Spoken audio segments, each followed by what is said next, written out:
అందరికీ నమస్కారం. గీతా పఠనానికి స్వాగతం. నా పేరు రాజేశ్వరి. ఇవాళ మనం భగవద్గీత 2వ అధ్యాయము సాంఖ్య యోగంలో 4వ శ్లోకం చదువుకుంటున్నాం.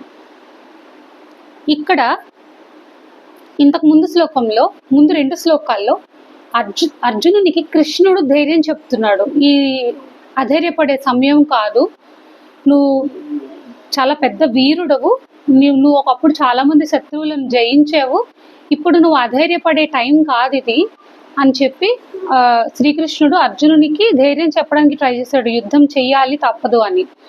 దానికి అర్జునుడు రిప్లై ఇస్తున్నాడు అనమాట. ఒకసారి దీని సందర్భం గుర్తు చేసుకుందాం మనం.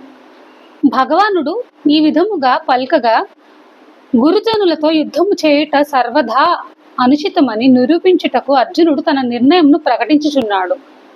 శ్లోకం చదువుకుందాం. అర్జున ఉవాచ కథం భీష్మమహం సంఖ్యే ద్రోణం చ మధుసూదన ఇషుభిః ప్రతియోత్స్యామి పూజార్హా వరిసూదన. దీని అర్థం తెలుసుకుందాం మనం. అర్జునుడు ఇలా పలికెను, ఓ మధుసూదన, పూజ్యులైన భీష్మ పితామహుని ద్రోణాచార్యులను యుద్ధమున ఎదిరించి బాణములతో ఎట్లు పోరాడగలను? ఏలననగా, ఓ హరిసూదన, ఈ ఇరువురును నాకు పూజ్యులు.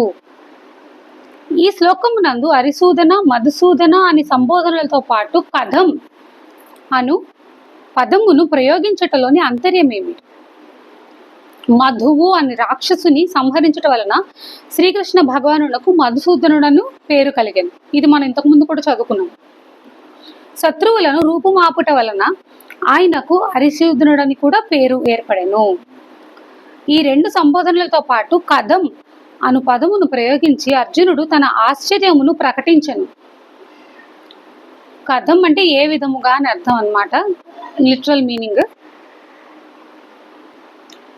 ఏలననగా, భీష్మ ద్రోణాదులతో యుద్ధం మొనర్పుమని శ్రీకృష్ణుడు అర్జునుని ప్రోత్సహించుచుండెను. వారు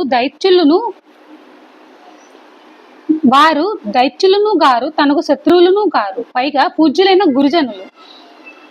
మరి తన స్వభావమునకు విరుద్ధముగా పెద్దలతో యుద్ధము చేయమని ఎట్లు చెప్పుచున్నాడు అని ఆశ్చర్యమును ప్రకటించుచు, వారిని నేను ఎట్లా చంపగలను అని ప్రశ్నించుచు కథం అను పదమును ప్రయోగించెను. ఇషుభిః అనగా ఏమి? ఇషు అను శబ్దమునకు బాణము అని అర్థం. గురువుల అంటే పెద్దల ఎడ సాధారణముగా చులకన భావమును ప్రకటించుచు మాట్లాడుటయే మహాపాపమే. అయినచో తీక్షణములైన బాణములను ప్రయోగించుచు వారిపై యుద్ధము చేయుటెట్లు? ఇట్లు ఘోరమైన పాపకార్యమునందు తనను ప్రవృత్తినిగా చేయుటకు గల కారణమేమి అని తెలుపుటకై ఇషుభిః అను పదమును ప్రయోగించెను. నమస్కారం.